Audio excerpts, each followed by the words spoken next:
Kamunti ka ng mauwi sa gulo ang laban mga bro. Napikon si Draymond Green sa rookie ng Pistons. Trash talk malala tuloy ang inabot ng rookie kay Dre. Muntik naman ma-hospital ang fan na to sa ginawang dive ni Dennis Schroeder. Pero bago muna yan mga bro, tuluyan ng na-postponed ang laban ng Lakers at Hornets ngayong araw dahil sa nangyaring wildfire sa Southern California. Nakakapanlumo yung nangyaring sunog mga bro, kung saan maraming tao ang nawalan ng tirahan, kabilang na dyan ang head coach ng Lakers na si JJ Redick at head coach din ng Warriors mga bro na si Steve Kerr. Kahit ang kakabalik lang na si Kawhi Leonard, lumayo muna sa team ng Clippers dahil tutulungan niyang mag-evacuate ang kanyang pamilya. Nagbigay mensahe din mga bro si LeBron James at nagpadaan ng dasal sa mga taong nasa lanta ng sunog. Well, balik tayo sa laban ng Warriors at Pistons. Currently may 5-game winning streak ang Detroit at pasok din sila sa top 8 ng standing sa East. First quarter, maganda ang simula ng home team. Agad silang nakalamang ng 8 points matapos ang 12-4 start. Sa run din na yan mga bro, nakapuntos lahat ng first 5 ng Pistons, though Jackson Davis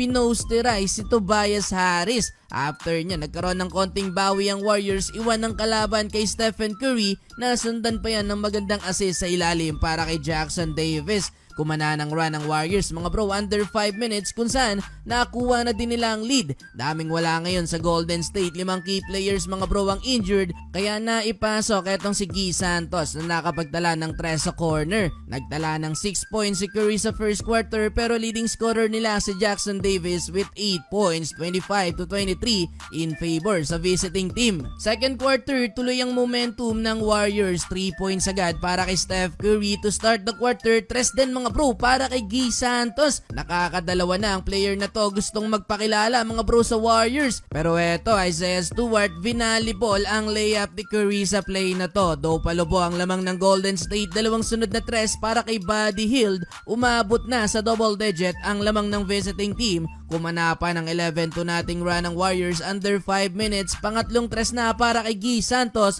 So far perfect 3 of 3 siya beyond the arc. Kumana din mga bro ng 3 sa quarter na to si Lindy Waters III.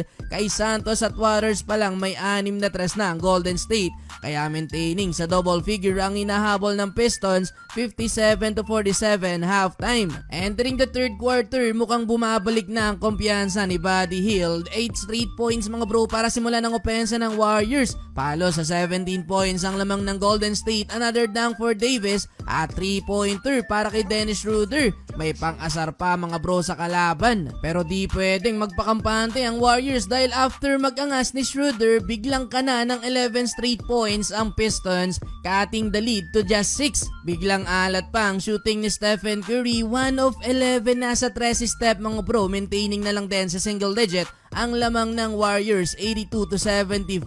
Fourth and final quarter, umiinit na ang laban mga bro. Dennis Schroeder napadive sa babaeng fan na to. Di maganda ang pagkakatama ng fan sa ginawang dive ni Schroeder. Pero after niya, nagkakainitan na mga bro sa kabila si Green at rookie ng Pistons na si Ronald Holland. Eto din yung player na nakasuntukan ni Clarkson. Binigyan ba naman ng isa si Draymond Green mga bro na di naman syempre nagustuhan ni Green. Naki-eksena din mga bro si Stewart na bigyan tuloy ng technical dahil dyan, nagka-momentum bigla ang Warriors dunk para kay Draymond Green. Nakakuha pa ng charging foul kay Holland, sabay asarmatic ang inabot kay Draymond. Balik pa sa double digit ang lamang ng Golden State sa 3 naman na to ni Buddy Hield. Eto pa mga bro, napapangiti na si Stephen Curry matapos ang 4-point play na to kung saan 15 points na ang lamang ng Golden State. Kaya naman dahil dyan sa uli, panalo mga bro ang Warriors.